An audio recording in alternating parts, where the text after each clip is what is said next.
आज आपको एक ऐसी महिला से रूबरू करवाएंगे जिन्होंने अपनी मेहनत से एक ऐसा मुकाम हासिल किया।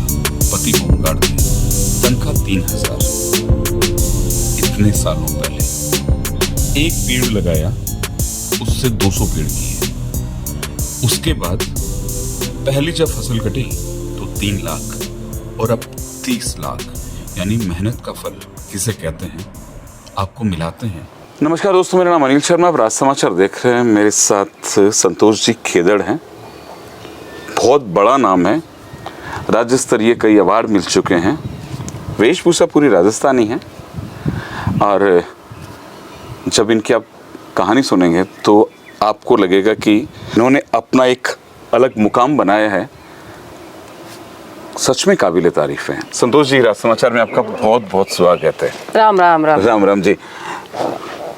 मारवाड़ी हैं और सीकर डिस्ट्रिक्ट में एक बेरी जगह है।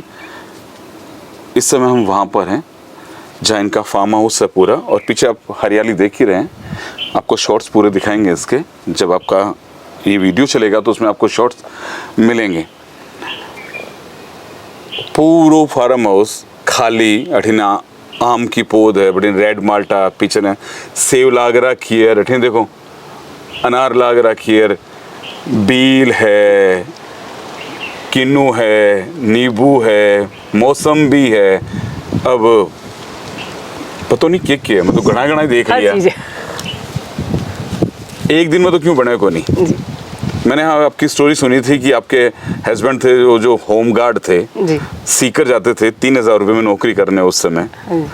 आपने उनसे, हुआ क्या था कि एक होम गार्ड की वाइफ एक आज 30 लाख का माल निकलता है अपनी पेड़ों से, अपने पौध से, जहाँ 3000 रुपये भी महीने के मुश्किल से आते थे।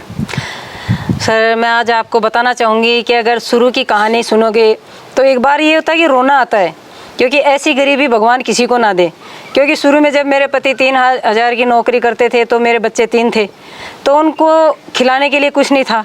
जब घर वालों ने अलग कर दिया तो उन्होंने भी कुछ नहीं दिया। अच्छा, आप फैमिली से मतलब साथ नहीं थे? मतलब जी बिल्कुल, फैमिली के साथ नहीं थे। फैमिली ने हमें अलग कर दिया था, क्योंकि जो नौकरी करता है, पैसा लाता है, फैमिली वाले भी उसी को पास रखते हैं। हाँ, आपको ये जरूर बता दें कि माँ बाप को भी वही बच्चा अच्छा लगता है जो कुछ करता है, अन्यथा माँ बाप भी अपने बच्चों को दूर कर देते हैं। उसके बाद मैंने अपने पति से कहा कि भाई क्यों ना हम भी अलग हटके करें, क्योंकि हमारे पास 3000 रुपये हैं, तो 3000 रुपये से बच्चों का भी पोषण नहीं हो रहा है, क्या करें। तो मेरे पति ने कहा कि भाई ठीक है, सोचते हैं। तो इन्होंने करौली में एक बगीचा देखा था, तो उस समय अनार की रेट 200 रुपये थी। तो मैंने कहा क्यों ना हम अनार ही लगा लें। तो मेरे पति ने 2008 में उद्यान विभाग से ये पेड़ लाए हम यहाँ, और हमारे पास ट्यूबवेल नहीं थी। ट्यूबवेल तो क्या कहते हैं ना, मेरे पति जब सीकर जाते थे उनके पास 5 रुपये किराए के लिए नहीं थे उस समय। अच्छा जी। तो फिर हमने ट्यूबवेल खुदवाई लोगों से कर्जा लेकर के। जब ट्यूबवेल बनाने के बाद 2008 में ये पेड़ लगाए, उसके बाद हमने ड्रिप सिस्टम भी लगवाया, क्योंकि पानी हमेशा ड्रिप सिस्टम से सही, इंजन सेट था तो इतना पानी व्यर्थ नहीं कर सकते। तो सबने हंसी उड़ाई, क्या आपने सांप बिछा दिए, यहाँ बाजरा करते थे, अपने बच्चों को खिला तो देते थे, और ये सांप बिछाए तो आप क्या खिलाओगे अपने बच्चों को, ये तेरा पति इतना कमाता भी नहीं है। तो मैंने कहा नहीं भाई ठीक है, हमें कम खा लेंगे, लेकिन अगर हमने पेड़ लगाए हैं तो देखेंगे। तो उन्होंने कहा ये भाई पेड़ आप जड़ों में, आपके अनार जड़ में लगेंगे या ऊपर लगेंगे। तो हमने कहा भाई चलो अब किया ही है तो देखेंगे कहाँ अनार लगेंगी। तो क्या सबका ताना सुन के भी हमने पीछे नहीं हटे हम, और मैं और मेरे पति रेगुलर इसी में लगे रहे। तो जब पेड़ बड़े हुए तो इन पे कई रोग आए, तो हमने कहा कि भाई हमारे पास दवाइयों के लिए पैसे नहीं है, तो पैसे कहाँ से लाएंगे दवाइयों के लिए। तो हमने अपने खेत में ही नीम, आक, धतूरा वो ला करके, हमारे पास देसी इसका गाय। मतलब ये सारा ऑर्गेनिक है? जी बिल्कुल ऑर्गेनिक है। मेडिसिन वगैरह का कोई यूज नहीं होता? बिल्कुल भी यूज नहीं है, क्योंकि उस समय हमारे पास पैसा ही नहीं था कि जो हम मेडिसिन ला सके। अपने बच्चों के लिए खाने के लिए पैसे नहीं, तो मेडिसिन के लिए कहाँ से आएंगे। तो उसके बाद हमने नीम, आक, धतूरा ला करके, देसी गाय थी हमारे पास, तो उसमें इसका पेस्ट बना करके हमने स्प्रे तैयार किया, और नीम, आक, धतूरा डाल के गड्ढे में, और गोबर खाद तैयार की। तो वो हमने तैयार की, तो यही हमने अपने पेड़ों में दी, तो जिससे हमारे जो पेड़ थे वो खिलखिला गए। और जब इनमें अनार लगी तो मैंने सोचा कि 2-3 लाइन हमारी छाया में थी, तो उन पे धूप नहीं आ रही थी, तो मैंने सोचा अगर धूप नहीं आएगी तो कलर नहीं आएगा, तो मैंने उनकी कटिंग की। तो जिन पेड़ों की मैंने कटिंग की उनके अनार की साइज़ तो आधा किलो 700 ग्राम की चढ़ी गई, और जिनकी मैंने कटिंग नहीं की वो 200-300 ग्राम की थी। तो हम दोनों ने सोचा कि ये कटिंग का फ़र्क है, क्योंकि यानी कलम करो और उसके बाद उगाओगे तो और अच्छे फल मिलेंगे। जी, क्योंकि अगर ये फल आ गया, फल आने के बाद ये कच्ची फुटान आती है, उसके बाद अगर हम इसको काट देंगे तो ये खुराक हमारे फल को ही मिलेगी, ना कि ये कच्ची फुटान खाएगी। तो हमने ये सोच करके अपने पेड़ों में लगाई, और 2011 में मुझे 3 लाख रुपए की इनकम हुई। यानी कहाँ आपके हस्बैंड होमगार्ड की नौकरी करते थे, 3,000 रुपए महीने के मुश्किल से मिलते थे, अगर देखा जाए तो 12-36,000 रुपए जी, और फिर एक साथ 3 लाख रुपए। एक साथ 3 लाख रुपए। अच्छा, जब एक 3 लाख रुपए आए उस समय आपकी जो एक मन की फीलिंग क्या थी? जब 3 लाख रुपए देखे मन इतना खुश हो गया कि कभी 3,000 रुपए एक साथ देखे ही नहीं। हाँ। तो वो 3 लाख रुपए देखे तो खुशी का ठिकाना नहीं रहा। और मैंने जब 3 लाख रुपए देखे तो मैंने यही कहा कि मैं सबसे पहले अपने बच्चों को पढ़ाऊंगी, उनको ऐसे व्यर्थ नहीं करूंगी, अपने बच्चों को सबसे अच्छी एजुकेशन दिलवाऊंगी ताकि वो मेरे बच्चे अपने पैरों पे खड़ा हो सके। तो फिर मैंने अपने बच्चों को अच्छी स्कूल में दाखिला दिलवाया, और जब मेरे बच्चे पढ़ लिख करके स्कूल से घर आते थे तो वो आकर के मेरा हाथ बटाते थे, क्योंकि मेरे पति तो सीकर चले जाते थे, और मेरे पति शाम को आकर के काम करते थे और हम दिन में करते थे। वो अभी भी करते हैं नौकरी? जी नहीं, हमने जब पौध तैयार करना शुरू की 2013 में, तो मजदूर लेके आते थे तो वो 9,000 रुपये लेता था। तो मैंने कहा कि आप वहाँ कर रहे हो, इससे अच्छा तो नौकरी को रिजाइन कर दो। तो तब मेरे पति ने नौकरी को रिजाइन किया और हम सब घर पे काम करने लगे। अब क्या पोजीशन है वो 2011? अच्छा, कितने तरह के पेड़ हैं? क्योंकि मैंने तो अभी जब घूम के देखा तो किनू भी दिखा, रेड माल्टा भी दिख रहा है, अनार भी है, सेब भी एकदम पेड़ों पे मैंने देखा लदी फदी हुई है, बील भी है। पता नहीं, मैं तो ढूंढता ही गया क्या। क्योंकि शुरू में तो हमने अनार ही लगाए थे, उसके बाद हमने सोचा क्यों ना हम इसको आगे बढ़ाएं। अच्छा, सेब कैसे लगी? सेब हमें 2016 में दिए गए, तो 15 में हमें इनोवेशन के दौर पे दी।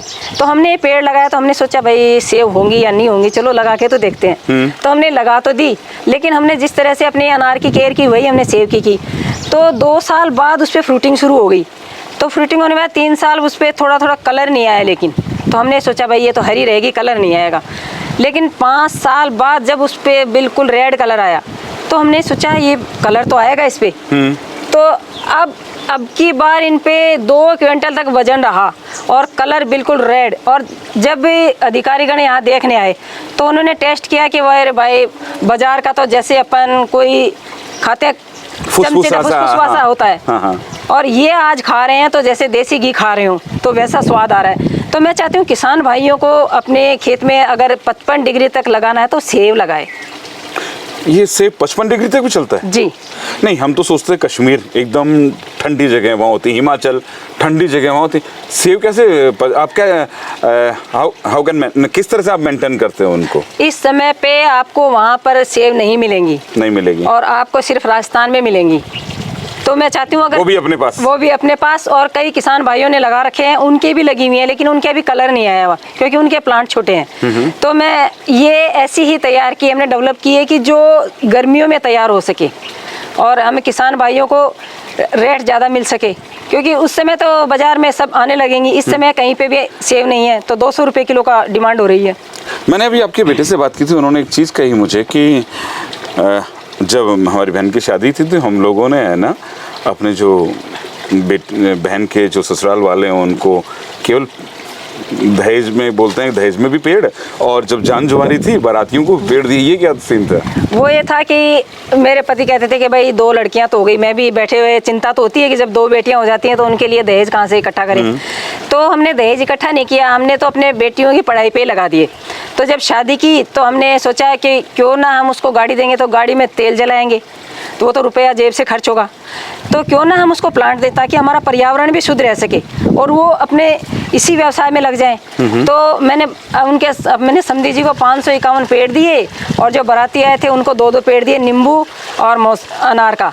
तो जो बाराती थे वो हमें आज भी याद कर रहे हैं, क्योंकि नींबू हर किसी को चाहिए। तो वो रात को जब दाल खाते हैं तो एक नींबू तोड़ के लाते हैं, तो याद रखते हैं हमें। हाँ, बिना पक्की दाल के अंदर अगर नींबू ना हो तो मजा भी नहीं आता जी। है। आपको स्टेट अवार्ड मिला, जब चुना गया कि एक सशक्त महिला, तो आपको लगा कि मैंने मेहनत की है या बिना मेहनत के मिल गया?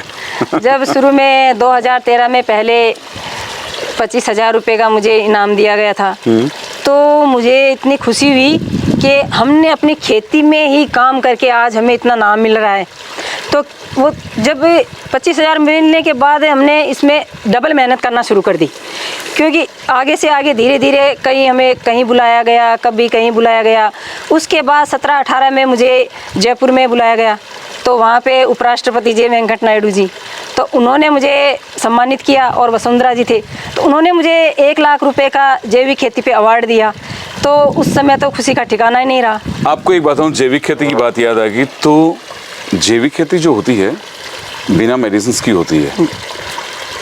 मैं ये नहीं कह रहा कि जितने लोग जैविक खेती करते हैं या मार्केट में जैविक चीज़ें आती हैं, मैं उन पर कोई कमेंट नहीं करूँगा, लेकिन जो लोग दिल से काम करते हैं, जैसे कि खेदर जी अपने प्लांट में काम कर रही है, अपना एक सब कुछ मैनेज कर रही है, कितने पेड़ हैं, सब कुछ है, उसका वर्णन तो आप इनके मुँह से सुन चुके हैं। जैविक खेती आप अपने घर पे भी कर सकते हैं, अगर आपका छोटी जगह हो। अगर छोटी जगह तो भिंडी सब्जी आराम से कर सके ना, तो यानी बाजार की चीज़ें ज़रूरी थोड़ी है कि सारी जैविक आवे। बाजार की सारा जहर आ रहा, जहर क्यों खाओ, अपने घर पे तैयार करके खाएंगे हम। सीधी बात है, जहर क्यों खाओ, मैंने मतलब जहर मत खाइए, आप अपने घर पे भी ये काम बहुत अच्छी तरह कर सकते हैं। महिलाएं, कई महिलाएं ना बड़ी, जब कोई भी प्रॉब्लम्स होती हैं, कुछ तो उठ खड़ी होती हैं आपकी तरह, जैसे कि आपने अपने हस्बैंड को कह दिया कि मुझे करना ही करना है जी। कई महिलाएं बोल नहीं पाती हैं, मैम आप उनसे क्या कहेंगे? सर मैं कहती हूँ कि सबसे पहले सपोर्ट अपने परिवार का होता है। जब तक उसका परिवार साथ नहीं है तो वो महिला कुछ नहीं कर सकती है। तो मेरा सपोर्ट मेरे पति जी ने पूरा दिया और मेरे बच्चों ने भी पूरा सपोर्ट किया, तो इसीलिए मैं आज आगे बढ़ पाई हूँ। तो इसीलिए महिलाओं को मैं चाहूँगी कि महिलाएं आत्मनिर्भर बने, वो भी किसी के आगे हाथ ना फैलाएं। तो उन्हें आगे बढ़ के बोलना पड़ेगा, क्योंकि वो घूंघट में रहेंगे तो कुछ नहीं कर पाएंगी। तो उन्हें आगे आना पड़ेगा और अपने पैरों पे खड़ा होना है, तो आगे हाई बढ़ के तभी बोलेंगी, तब वो उनको कुछ कर पाएंगी। तो बहुत सी महिलाएं हैं जिन्होंने आज मुझे देखा है कि भाई वो महिलाएं इतना काम कर रही हैं, तो हमें भी करना चाहिए। तो आज मैं आपको बताऊं कि हज़ारों से ज़्यादा मैंने महिलाओं को सपोर्ट किया है, तो वो आज इसी खेती पे डिपेंड है। अगर किसी के पास कम ज़मीन है तो वो उसी कम ज़मीन में कर रही हैं, किसी के पास ज़्यादा है तो वो ज़्यादा में कर रही हैं। तो सब महिलाएं, किसी के पास गाय हैं तो मैंने उनसे कहा भाई आप डेयरी का काम करो, तो वो कोई डेयरी का कर रही हैं, कोई बागवानी में आ रही हैं, तो सब महिलाएं जुड़ी। अच्छा, आपने अपने बेटी को तो नौकरी लगवा दिया कि भाई तू तैयारी कर, नौकरी लग जा। बेटे को घर पे क्यों रख लिया? उसने भी बीएससी किया है एग्रीकल्चर में। मैंने बेटी को तो इसलिए लगाया क्योंकि बेटी किसी के आगे जा करके हाथ ना फैलाए। और बेटे को इसलिए नौकरी नहीं लगाया कि अगर तू ही नौकरी के लिए भागेगा तो दूसरे लड़के क्या करेंगे।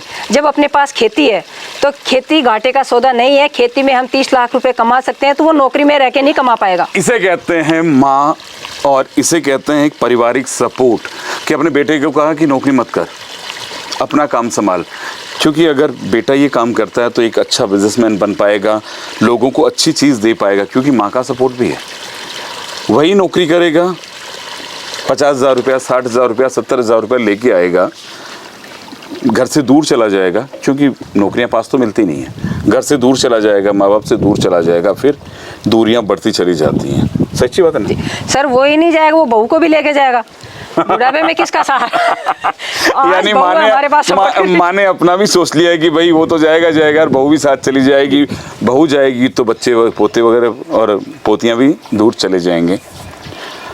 हम तो उम्मीद करते हैं कि जिस तरह आपने किया है और महिलाएं भी आगे आएँ और इसी तरह काम करें। मैं तो अगर आपका 30 लाख है, अगली बार जब आपका इंटरव्यू लेना है तो कम से कम 3 करोड़ तो होना चाहिए। सर एक बात ये और है, हमने जो ये अपनी नर्सरी कर रखी है ये NHP द्वारा रजिस्टर्ड है। अच्छा, NHP से? जी, क्योंकि मैं चाहती हूँ कि किसान भाई के पास एक साथ पैसे नहीं होते हैं, क्योंकि मैंने गरीबी देखी है। तो उनको हमारी सरकार सपोर्ट करे, तो चाहे ऑल इंडिया में हम कहीं पर भी उनको प्लांट दें तो उन्हें हर प्लांट पर सब्सिडी मिलेगी, तो इसलिए किसान भाई आगे बढ़ पाएगा। और जब मैं पहले रोज़गार दूसरों के यहाँ करने जाते थे नौकरी, और आज मैं 10 परिवारों को मैं यहाँ नौकरी दे रही हूँ, तो मैं चाहती हूँ कि अगर ऐसे हर किसान भाई खड़ा हो जाए तो हमारी बेरोज़गारी बिल्कुल ख़त्म हो जाएगी। बात तो सही है जी, अगर हर किसान भाई खड़ा हो जाए तो सच में बेरोजगारी दूर हो जाएगी। आपने हमसे बात की, बहुत अच्छा लगा। महिलाएं आपसे मोटिवेट होगी और खुद अपने पैरों पे खड़ी होगी। नमस्कार। नमस्कार।